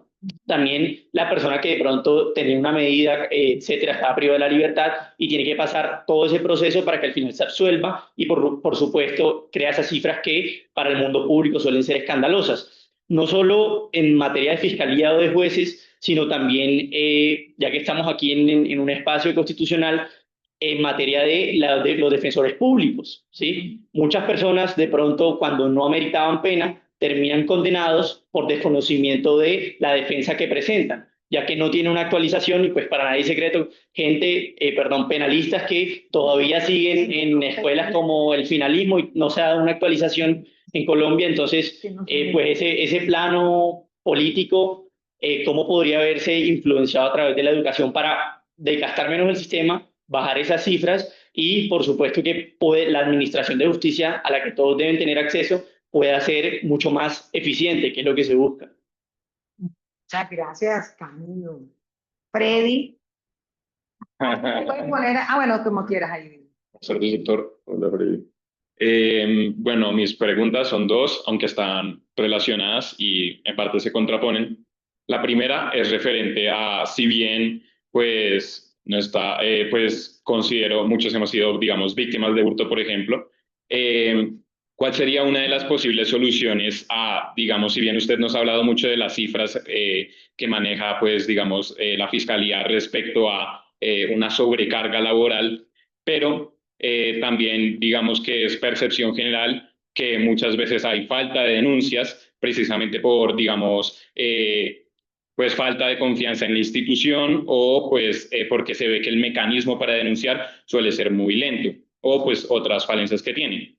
En ese sentido, si bien usted nos ha mencionado algunas posibles soluciones respecto a lo que nos comentaba de la sobrecarga, como podía ser focalizarlo más en los lugares donde más hay criminalidad, pues cómo también se podrían solucionar esos problemas de acceso a la justicia penal, sobre todo respecto a esas dificultades que ve la ciudadanía. Y en contraposición a lo mismo, y respecto a pues disminución de la carga, ¿de qué forma se podría considerar que desde la Fiscalía y asemejando a lo que usted mencionaba al principio de la charla respecto de buscar que el derecho penal intervenga lo menos posible, buscando llegar a esa utopía que, como bien nos dijo, es imposible de llegar, que la institución, digamos, encuentre el proceso penal como subsidiario y en ese sentido, a pesar de que hayan conductas que se puedan identificar como típicas, no se atiendan, puesto que hayan otros mecanismos de solución, asimilándolo a lo que ocurre con las acciones de tutela cuando hay otros mecanismos para solucionar el conflicto. Gracias. Bueno, muchísimas gracias, Freddy. Como ve, doctor Yesid, estos estudiantes de segundo año de Derecho están muy emocionados. Laura. Bueno, doctor, básicamente mi pregunta va redirigida pues a una conclusión a la que yo llego, y es que siento que la sensación de justicia es parte también de la percepción social de que el único fin de la pena es la retribución. Entonces, considero que, digamos, cuando mencionaba también respecto de los problemas de la reinserción social, siento que ese es el mismo problema, se refleja eso mismo de que las hace la paga y lo de la retribución. Entonces, en ese sentido, tal vez esa falsa percepción del fin de la pena hace que haya poca credibilidad en el mismo sistema. Entonces, a lo mejor, digamos, esos problemas sobre la impunidad, de comillas, también, digamos, deslegitimizan un poco lo que sería el ejercicio del derecho penal.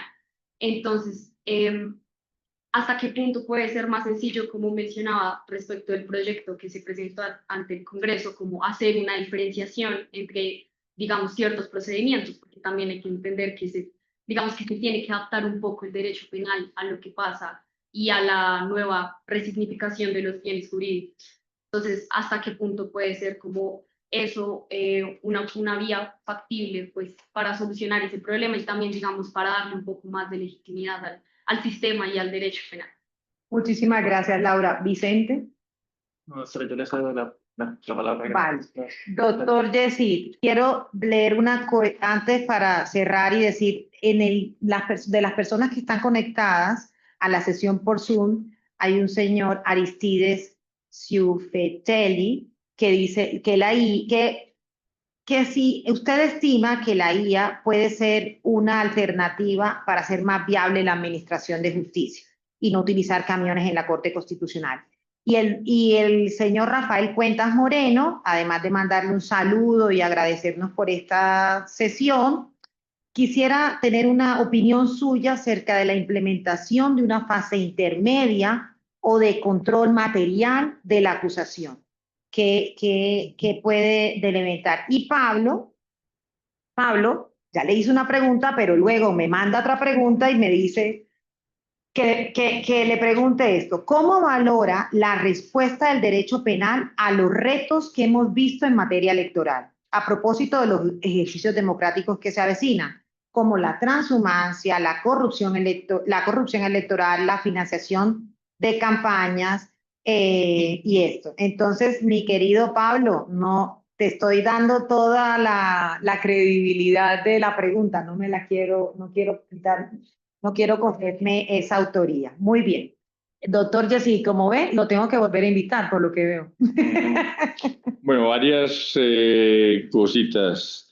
Floralba decía ¿qué había pasado con las detenciones? No, pues que están doblando los términos de detención. Entonces, el estándar que se había establecido es 1 año. Y ahora para unos delitos dicen que sea 2 años. Y el máximo excepcional era 2 años, pues va a pasar a 4 años. Entonces, pues estamos doblando los términos. Entonces, eso es. Bien, lo de la oralidad, nosotros a su vez en el departamento estamos rediseñando todos los programas aprovechando la disculpa de la semestralización. Entonces, rediseñamos penal general, estamos rediseñando penal especial. Y vamos a rediseñar el procedimiento penal y criminología un poco para acomodarnos primero al nuevo sistema semestral y segundo, pues lo que más podamos al procedimiento. Entonces, estamos trabajando en eso. Por ahora, estamos hasta ahora en el primer semestre de penal general, entonces este semestre estrenamos Introducción a la Teoría del Delito. Vicente fue de los que estrenó. Y el segundo semestre ya vamos a tener introducción y teoría del delito, pero ya estamos trabajando en penal especial.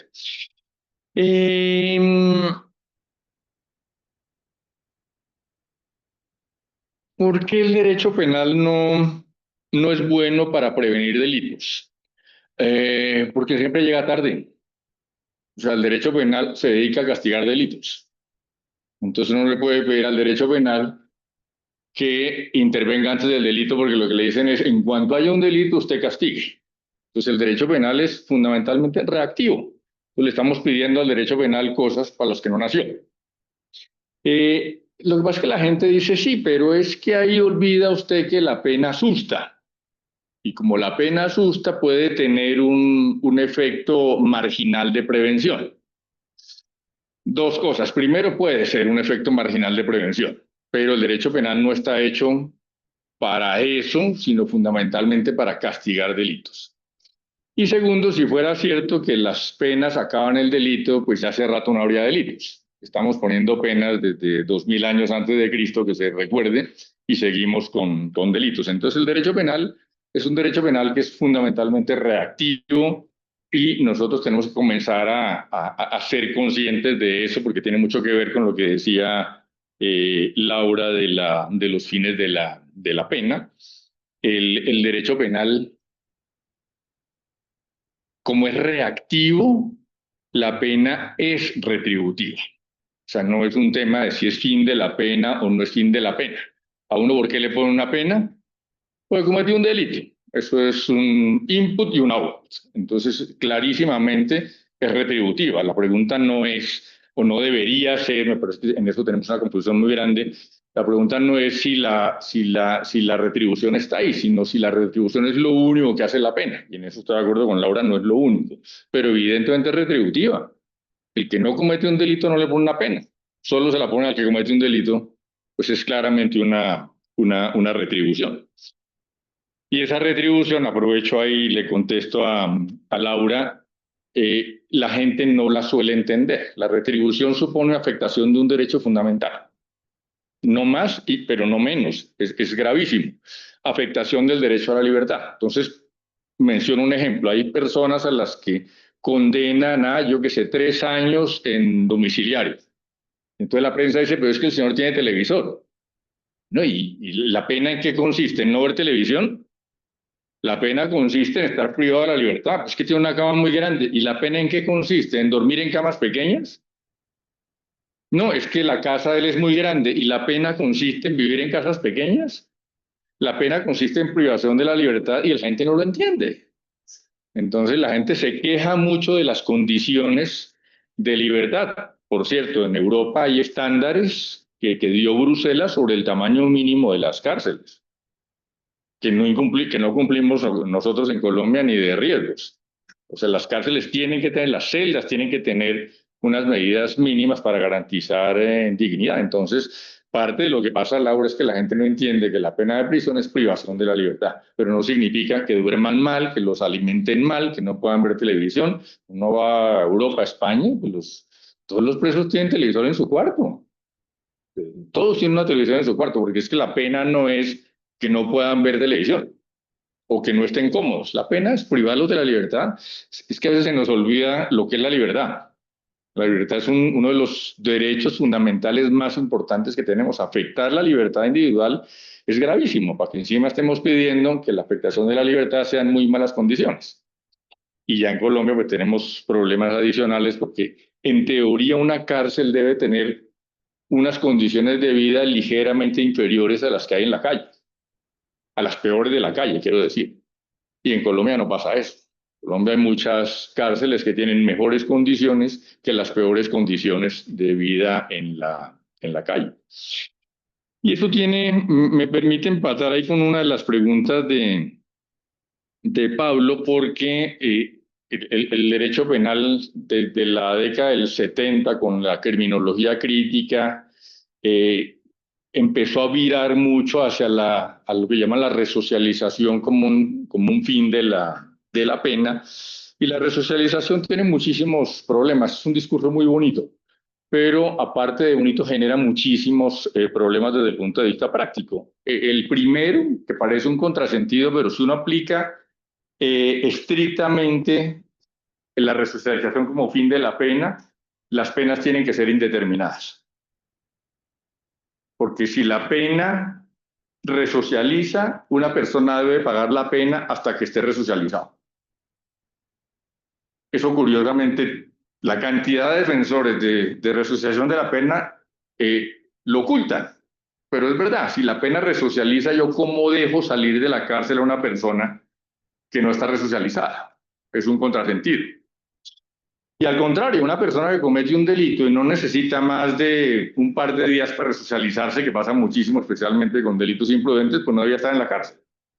Entonces, eso tiene un problema, que es el problema, Pablo, y por eso voy para tu pregunta, que está enfrentando ahora una buena parte del mundo anglosajón y de Europa, especialmente en Europa del Norte, y es qué hacemos con la gente que presumimos resocializada, porque seguimos aferrados a la resocialización como fin de la pena, y en realidad sigue siendo gente peligrosa. Y lo que están haciendo las legislaciones desde hace ya un tiempo largo es crear medidas de seguridad para tapar ese hueco. Medidas de seguridad, como decía Pablo, para imputables. Entonces, uno está acostumbrado a que las medidas de seguridad son para inimputables porque se los considera sujetos peligrosos. Pues bien, en el caso de las personas que son imputables, cumplen la pena, nosotros presumimos que está resocializado, si no, no lo dejaríamos salir, pero lo que muestra la práctica es que siguen siendo peligrosos. Aquí no, ya viendo caras, ninguno sabrá quién es Garavito. Pero...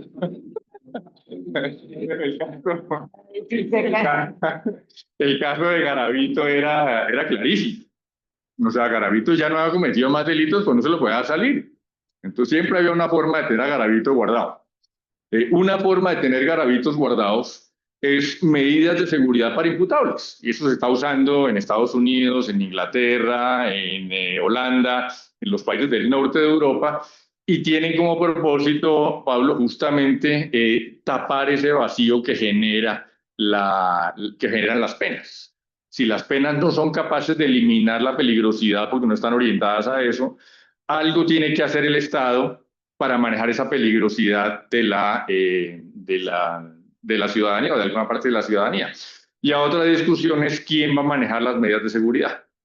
¿Las va a manejar una autoridad administrativa o autoridad judicial? La respuesta inicial parece ser autoridades judiciales por las repercusiones que tiene una medida de seguridad frente a un ciudadano en materia de afectación de derechos fundamentales. Pero la segunda cosa que hay que tener en cuenta, y se mencionaba en la nota de la revista, es no hay que entender medidas de seguridad necesariamente como privación de la libertad. Medidas de seguridad hay muchísimas. Medidas de seguridad puede ser nada. En Colombia usamos, por ejemplo, presentaciones personales.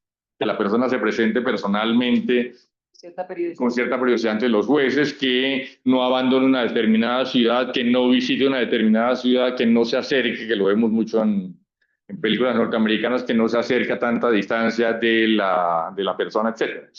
Entonces, las medidas de seguridad que están creciendo mucho en el mundo anglosajón y en el sistema continental europeo, tienen como propósito eso, una intervención que no es del derecho penal para prevención de futuros delitos. Pero eso justamente vuelve a mostrar que el derecho penal es fundamentalmente reactivo. Esas medidas de seguridad que son pensadas a futuro como prevención del delito, si bien pueden ser manejadas por funcionarios judiciales por tema de garantías fundamentales, no deberían hacer parte del derecho penal.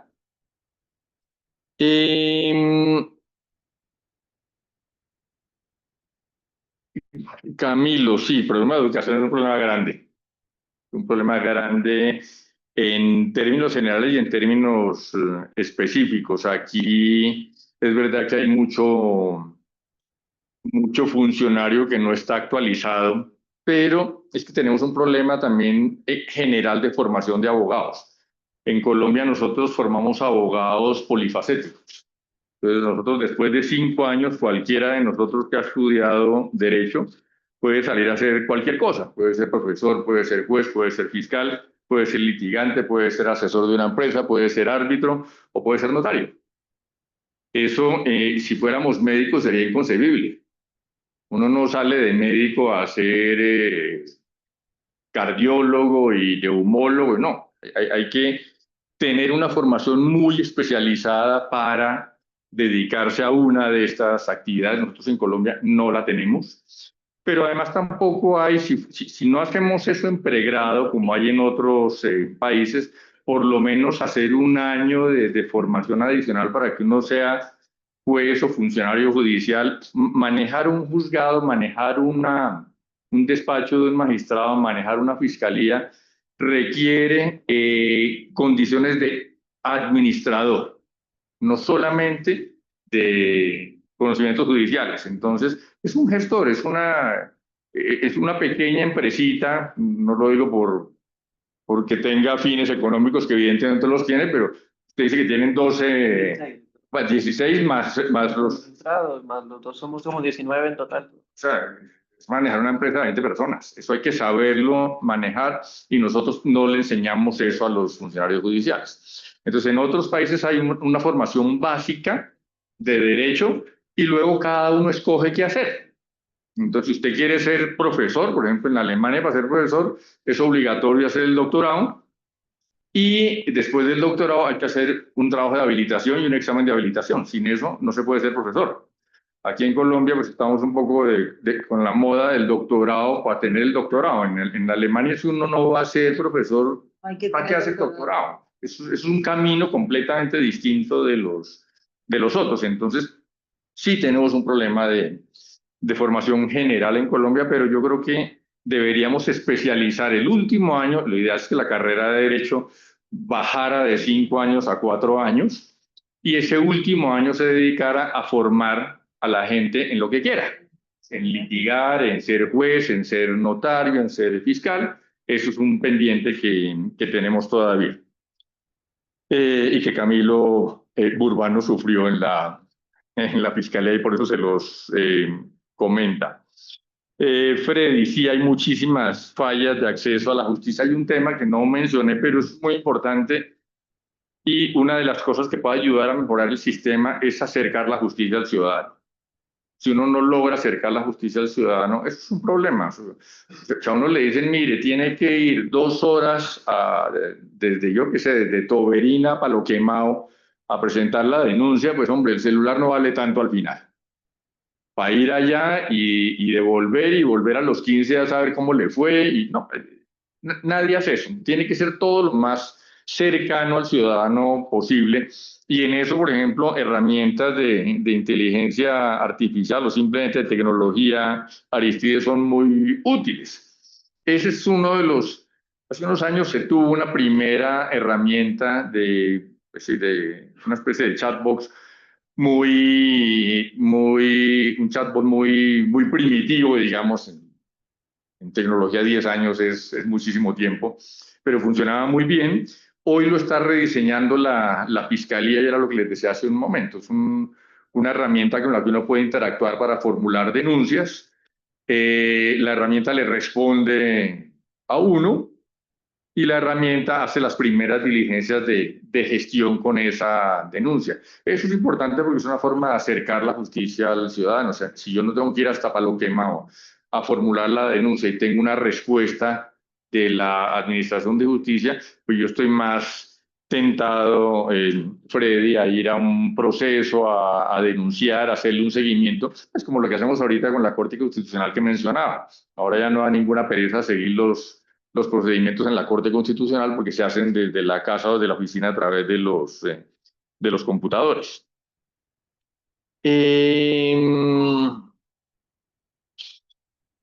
Pues Rafael, yo no toqué el tema, lo tenía por ahí apuntado, pero se me pasó el tiempo. Aquí hubo mucha discusión sobre los controles materiales a la acusación.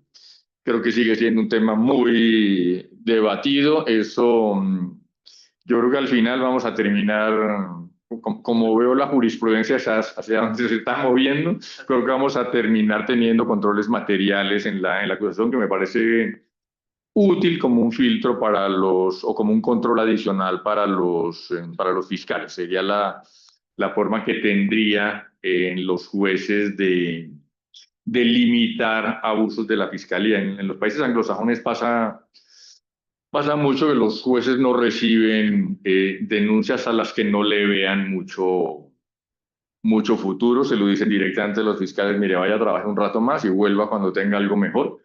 No me haga perder tiempo con un caso tan los como ese. Aquí introducir un control material podría ayudarnos a eso, a filtrar un poquito más los casos que llegan a juicio. Y pues creo que no era más de lo que apunté, Floralba. Bueno, doctor Yesid, muchísimas gracias de nuevo, muchísimas gracias por esas respuestas. Fíjense, las personas que han estado acompañándome en casi todo el semestre en casi todo el año de estas cátedras, doctor Yesid, esta cátedra se conecta muy bien con la cátedra donde hablamos de cuál es el rol que tiene que tener, cuál es el abogado o la abogada que Colombia necesita. O sea, si es o que estamos formando, más bien que Colombia necesita, que estamos formando. Y hablábamos del modelo de Estados Unidos, que era el modelo de la colegiatura, hablamos del modelo de servicio público, que era el modelo alemán, y nuestro modelo colombiano, por supuesto, que ahí Mauricio García Villegas y María Adelaida Ceballos nos hablaban de que en realidad a uno le dan aquí el título de abogada o abogada, y en realidad uno podía ser servidor público, abogado, juez, profesor, y era como todo. Y como lo acaba de decir el doctor Yesid, fíjense que para todo tiene que haber unas competencias. No es como, voy a traer a mi papá, es abogado de esta universidad también, y decía, pues tienes que ser, pues la mejor profesión es ser de abogada. Claro, con este esquema, ¿no? Uno como abogado puede hacer todo, ¿no? Era un gran profesor, y era un gran abogado y penalista además, pero al final eso es una idea que es una idea digamos, no es del siglo XX, no es una idea del siglo XXI. El abogado del siglo, la profesión tiene que irse más hacia la determinación de qué es lo que uno quiere hacer. Y también se conecta con lo que hablábamos cuando vino la doctora Claudia Espósito a hablar del rol del Consejo Superior de la Judicatura, que no se nos olvide que el doctor Yesid fue el líder del sector de administración de justicia, el líder de la política pública de administración de justicia. Y una de las cosas que me dijo cuando en ese momento lo invitaba a esa conferencia, le dije, lo que necesita la administración de justicia es gerencia. En realidad la administración de justicia también se necesita un gerente y una manera de entrar a determinar qué es lo que necesita un juez y cómo es que determinamos y a dónde es que debemos establecer cada una de esas cosas. Y muchos más temas. Doctor Yesid, muchísimas gracias, muy agradecida por esta maravillosa sesión. Y a todos ustedes les agradezco su participación y los invito a la sesión número 17. Seguimos con este tema, pero ahora justicia arbitral con la doctora Aida Patricia Hernández. Esperamos volver a tener al doctor Yesid en el próximo.